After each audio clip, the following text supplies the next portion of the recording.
नमस्कार मित्रों, मेरे प्यारे देशवासियों, भाइयों और बहनों। जिसका मुझे था इंतजार और जिसके लिए मेरा दिल था बेकरार, वो घड़ी आ गई आ गई आ गई।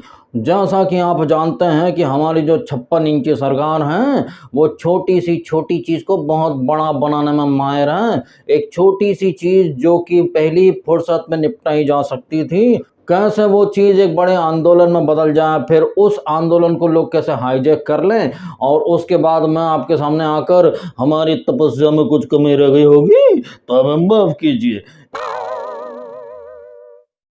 अब ऐसा ही कुछ हमें वापस से देखने को शायद मिल सकता है, क्योंकि जंतर मंतर पर देश का नाम रोशन करने वाले खिलाड़ी, पहलवान, उसमें से कई सारे पहलवान तो ऐसे हैं जो बीजेपी के हार्डकोर समर्थक है, जैसे कि बजरंग पूनिया कहिए, साक्षी मलिक और फोगाट परिवार, जिसकी आई थिंक कौन एक लड़की है, गित्ता बबीता ने मारिया से, अरे वो कौन है जो लॉकअप नाम के शो में भी आई थी, जिसको बीजेपी ने हरियाणा से टिकट भी दिया था, मुझे उसका नाम याद नहीं आ रहा भाई साहब।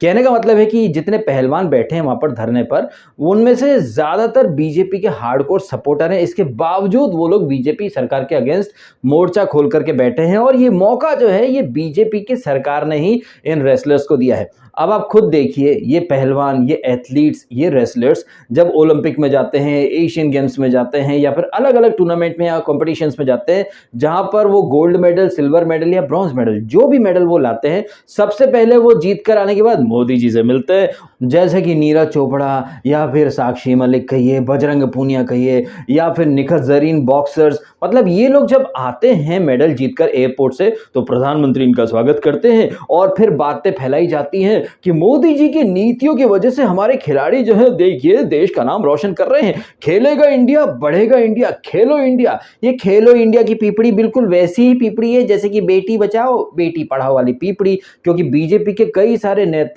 रेप के केसेस में अंदर जा चुके हैं। अब ये रेप जो है उन्होंने पेड़ पौधे या फिर किसी जानवर के साथ तो नहीं किया होगा, बेटी बचाओ बेटी पढ़ाओ, लेकिन ऐसा नारा देने वाले बीजेपी के कई सारे नेता रेप रट्टे के केस में फंस चुके हैं। अब यहाँ पर ये जो प्रोटेस्ट हो रहा है, कोई आश्चर्य की बात नहीं है। जैसे शाहीन बाग और किसान आंदोलन ये हाईजैक हो गए थे, वैसे ही ये जो पहलवानों का प्रोटेस्ट है ना, ये भी ऑलमोस्ट हाईजैक होने के कगार पर आ ही चुका है, थैंक्स टू द लचर रवैया ऑफ बीजेपी का एक मंत्री था प्रकाश जावड़ेकर, जो कि लॉकडाउन के टाइम पर घर में बैठ के रामायण देखता रहता था। मैं उसको काफी ज्यादा क्रिटिसाइज और काफी ज्यादा ट्रोल करता था, और जब वो अपने पद से हटाया गया तो मैंने राहत की सांस ली थी। अब राहत की सांस में तब लूंगा जब अनुराग ठाकुर नाम के इस निकम्मे मिनिस्टर को हटा दिया जाए पहली फुर्सत में, क्योंकि ये अनुराग ठाकुर जो है ना, वो काम का ना काज का, दुश्मन अनाज का। उसने आई थिंक जनवरी का महीना चल रहा था जब ये पहली बार ये प्रोटेस्ट पर बैठे थे पहलवान, तब अनुराग ठाकुर ने इन पहलवानों से मुलाकात करी थी, उन्हें कुछ भरोसा दिलाया था, ऐसा होगा वैसा होगा। जनवरी, फरवरी, मार्च, अप्रैल भी ऑलमोस्ट खत्म होने वाला है जी। लेकिन जो कमेटी का गठन हुआ था, उस कमेटी ने कौन सा अचार बनाया या फिर कमेटी के नाम पर मुरब्बा बनाया, और वो चू का मुरब्बा किस किस को बांट के खिलाया, इसके बारे में जनता नहीं तो उन पहलवानों को तो पता होना ही चाहिए। लेकिन अफसोस है कि ना तो नौमन तेल हुआ और ना ही राधा नाच पाई, और हमारे देश के ये नामचीन पहलवान, दिग्गज पहलवान, चैंपियन, जो कि जनवरी के महीने में कड़कड़ाती ठंड में सड़क पर प्रोटेस्ट करने बैठे थे, अब ठंड के बाद गर्मी आ चुकी है, प्रोटेस्ट वापस से शुरू हो चुका है, लेकिन सरकार जो है वो कुंभकर्णी नींद में सो रही है, और सरकार के इसी लाचार और इसी लचर रवैये का फायदा ऑपोजिशन उठा लेता है। एंड कोई आश्चर्य की बात नहीं कि आने वाले दिनों में आप वहां पर राहुल गांधी को देखें, या फिर 45 करोड़ का जो शीश महल जिन्होंने बनवाया है केजरीवाल जी, वो 45 करोड़ के शीश महल से पब्लिक का ध्यान डाइवर्ट करने के लिए जंतर मंतर पहुंच जाएं और बोले पहलवानों को हमारे सपोर्ट है जी, मोदी जी इस्तीफा दो जी, बताओ पहलवानों के साथ गलत हो रहा है जी, सरकार क्या कर रही जी। एंड वैसे भी हमारे देश में जो प्रोटेस्ट होते हैं, चाहे वो सीएए के नाम पर हो या फिर किसान के नाम पर हो, वो एक चुनावी स्टंट बन ही जाता है। आप देखिए, सत्यपाल मलिक ऑलरेडी पहुंच चुका है वहाँ अपने नाम से सुर्खियाँ वगैरह बनाने या फिर अपनी रोटियाँ सेंकने। और वैसे एक बात है, सुशांत केस में जो कल्प्रिट थी रिया, उसका महिमा मंडन करने पर उतारू हो चुका था ये लिबरल मीडिया। अब ये लिबरल मीडिया पहलवानों का सपोर्ट कर रहे हैं, जाहिर तौर पर करना भी चाहिए, बिकॉज वो लोग आरोप लगा रहे हैं। लेकिन ऐसे ही आरोप लगे थे रिया चक्रवर्ती पर, तब सब लोग कह रहे थे अरे भैया आरोप साबित तो होने दो।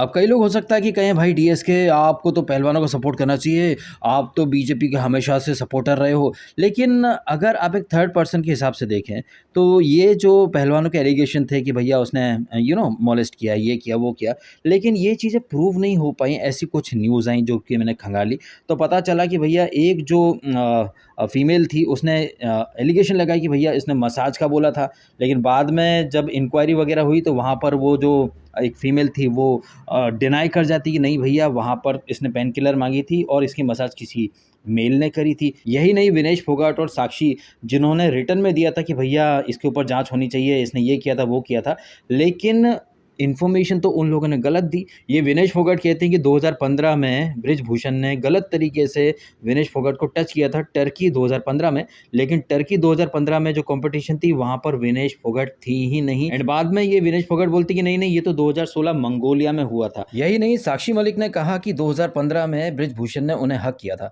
बृजभूषण बाद में बोलते कि वो तो एक पिता की तरह हक था और उन्हें सेंस हो गया कि भैया अनकंफर्टेबल है तो वो दूर हट गए।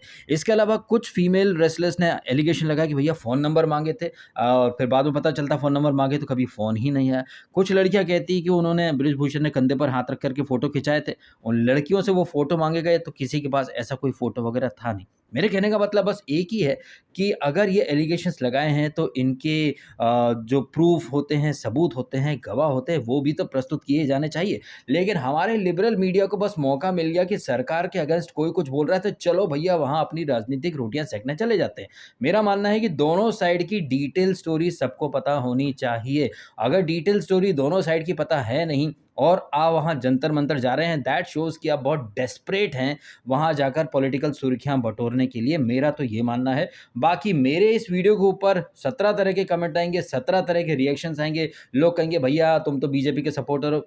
बीजेपी का सपोर्टर हूँ, लेकिन बीजेपी की गलत बातों को कभी मैं सपोर्ट या जस्टिफाई नहीं करता। मेरा ये मानना है कि अगर आपने एलिगेशन लगाए हैं तो एलिगेशन प्रूव करने के लिए आप सबूत दीजिए। जनता के सामने, आप जंतर मंतर में बैठे हो वहाँ पर सबूत रखो ना। तमाम मीडिया आ रहा है, मीडिया के सामने आप रखो, फोटो दिखाओ, वीडियो हो तो वीडियो दिखाओ, चैट हो तो चैट दिखाओ। दिखाना चाहिए या नहीं दिखाना चाहिए ये आप खुद तय कर सकते हैं। बाकी पीटी उषा भी इस मसले में कूद पड़ी हैं। इन शॉर्ट यहाँ पर कहने का एक ही मतलब है कि चाहे पीटी उषा हो या अनुराग ठाकुर हो, ये दोनों अगर थोड़ा समझदारी से काम लेते तो शायद ये मैटर इतना आगे बढ़ता नहीं। लेकिन अब तो ये रायता जो है वो फैल चुका है भैया बुरी तरह से। और हमारे यहाँ का वामपंथी मीडिया कहिए या ओपोजिशन के लीडर्स, वो इस रायते को चाटने के लिए लप-लपा के पहुंच चुके हैं भैया। और किसान आंदोलन की तरह ये जो रेसलर्स आंदोलन है ये भी एक चुनावी स्टंट ही बन के रह जाएगा। आपका क्या मानना है इन सारी बातों के बारे में? कमेंट अवश्य करें। आपने समय निकाला, वीडियो देखा, आपका बहुत बहुत धन्यवाद। Thank you so much.